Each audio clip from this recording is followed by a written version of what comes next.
Hutan kita saat ini terancam kehilangan ribuan keanekaragaman hayatinya. Setiap jengkal dari hutan Indonesia berubah menjadi perkebunan. Dan hutan pun tidak lagi menjadi rumah yang nyaman untuk para penghuninya. Perubahan fungsi dan ketidakseimbangan pemanfaatan hutan membuat para penghuninya tersingkir dari rumahnya dan terus-menerus menghilang. Bahkan, harimau pun sulit untuk mencari tempat berlindung. Assalamualaikum warahmatullahi wabarakatuh. Halo semuanya, apa kabar? Perkenalkan, saya Febi Nurul Sesia, mahasiswi Fakultas Hukum Universitas Jambi. Pada tayangan sebelumnya, kita telah sama-sama melihat beberapa contoh kasus pelanggaran terhadap penegakan hukum lingkungan. Ketika sebuah perusahaan besar yang ingin membuat sebuah usaha dan membutuhkan lahan yang besar pula, mereka dengan secara bebas atau tidak merasa bersalah membuka lahan tersebut mungkin dengan cara membakar hutan dan lahan secara liar, menebang hutan tersebut secara liar, dan tentunya akan berdampak buruk bagi masyarakat yang tinggal di sekitar hutan. Seperti jika mereka membakar hutan, tentunya akan timbul polusi udara yang tidak hanya merugikan daerah setempat, udara pun tidak bersih pun akan berdampak kepada provinsi lain. Dan ketika mereka melakukannya dengan menebang hutan secara liar, tentunya akan menimbulkan menimbulkan bencana banjir bagi masyarakat setempat. Sehingga muncullah pertanyaan, bagaimanakah bentuk penegasan aturan terhadap penegakan hukum lingkungan di Indonesia? Kenapa perusahaan-perusahaan besar yang ada di Indonesia yang memiliki modal yang besar ketika membuat usaha mereka tidak taat akan hukum, mereka tidak taat akan perizinan terhadap perlindungan dan pengelolaan tatanan lingkungan hidup? Menarik topik ini untuk dibahas, maka yang ingin saya bagikan materi di sini adalah tentang penegakan hukum lingkungan. Penegakan hukum lingkungan adalah sebuah upaya untuk mencapai ketaatan terhadap peraturan dan persyaratan dalam ketentuan hukum lingkungan yang berlaku secara umum dan individual melalui pengawasan dan penerapan sanksi administrasi, gugatan perdata ataupun gugatan pidana. Lalu bagaimana dengan dasar hukum-hukum lingkungan? Pada pasal 1 ayat 2 Undang-Undang Nomor 32 Tahun 2009 tentang Perlindungan dan Pengelolaan Lingkungan Hidup, ini merupakan dasar hukum yang mengatur tentang hukum lingkungan di Indonesia.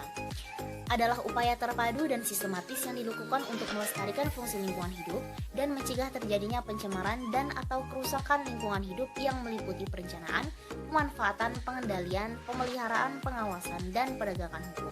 Pada pasal ini juga terdapat larangan yang telah diikuti sanksinya dengan tegas dan jelas, seperti tercantum dalam bab 15 tentang ketentuan pidananya yang berbunyi, setiap orang yang menghasilkan limbah B3 dan tidak melakukan pengelolaan sebagaimana dimaksud dalam pasal 59 dipidana dengan pidana paling sedikit adalah selama 1 tahun dan yang paling lama adalah 3 tahun, dan dengan denda paling sedikit adalah 1 miliar rupiah dan yang paling banyak adalah 3 miliar rupiah. Selanjutnya yang menjadi rumusan masalah kita di awal adalah bagaimanakah penegasan aturan terhadap penegakan hukum lingkungan di Indonesia. Sebagaimana tercantum dalam Undang-Undang 1945 Pasal 1 Ayat 3, negara Indonesia adalah negara hukum. Ini artinya segala bentuk penyelenggaraan kekuasaan pemerintahannya ini adalah didasarkan terhadap hukum yang berlaku. Indonesia sendiri termasuk negara berkembang yang masih memiliki berbagai persoalan seperti krisis pangan, krisis air bersih, kemiskinan, pengangguran, dan lain sebagainya. Salah satu cara untuk mengatasi hal tersebut yaitu melalui gencarnya pembangunan dan pemanfaatan sumber daya alam yang baik secara optimal. Pembangunan memiliki tujuan untuk memperbaiki kualitas hidup manusia. Namun seiring berjalannya waktu, korporasi akan selalu menjadi biang dari berbagai permasalahan lingkungan. Sebab itulah korporasi perlu diatur, dibatasi, dan perlu diawasi selalu melalui hukum, mengingat hukum tujuan utama dari korporasi adalah untuk mendapatkan profit yang sebesar-besarnya. Namun, hukum yang mengikat korporasi ini masih belum efektif, baik dari segi penegakan hukum maupun ketentuan-ketentuannya yang mengatur. Nah, sebagai informasi, menurut data dari Kementerian Lingkungan Hidup dan Kehutanan di Indonesia, sejak 2010 sampai 2015, Indonesia menempati urutan kedua tertinggi kehilangan luas hutannya yang mencapai 684.000 hektar tiap tahunnya. karena pembakaran hutan secara liar, penebangan hutan secara liar maupun alih fungsi hutan menjadi perkebunan kelapa sawit yang dilakukan oleh beberapa korporasi. Nah, sebagai kesimpulan dari pembahasan ini, penegakan hukum lingkungan memiliki peranan penting dalam mendukung perlindungan dan pengelolaan lingkungan hidup sebagaimana diatur dalam Undang-Undang Nomor 32 Tahun 2009. Namun lebih daripada itu, hukum lingkungan sesungguhnya juga mengedepankan kearifan lokal dan pendekatan asas subreditas yang ditujukan untuk mengoptimalkan kesadaran para pihak untuk menjaga kelestarian dan fungsi lingkungan hidup. Namun jika kesadaran itu tidak ada, maka hukum wajib ditegakkan. Dan terakhir sebagai saran kepada pemerintah untuk sekiranya lebih meningkatkan lagi dalam halnya penegakan hukum lingkungan di negara kita ini.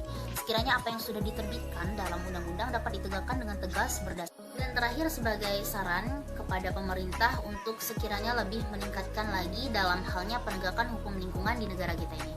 Sekiranya apa yang sudah diterbitkan dalam undang-undang tersebut dapat dengan tegas berdasarkan peraturan dasar tersebut dalam penegakan hukum lingkungan. Hukum lingkungan harus benar-benar ditegakkan agar dapat mengurangi terjadinya kerusakan lingkungan. Regulasi dalam perizinan lingkungan perlu dipertimbangkan kembali agar tidak terciptanya bahwa izin lingkungan itu hanya formalitas saja. Tetapi hal seperti ini sangat membahayakan lingkungan maupun masyarakat.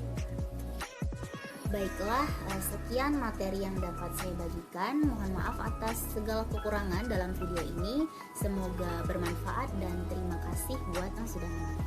Assalamualaikum warahmatullahi wabarakatuh.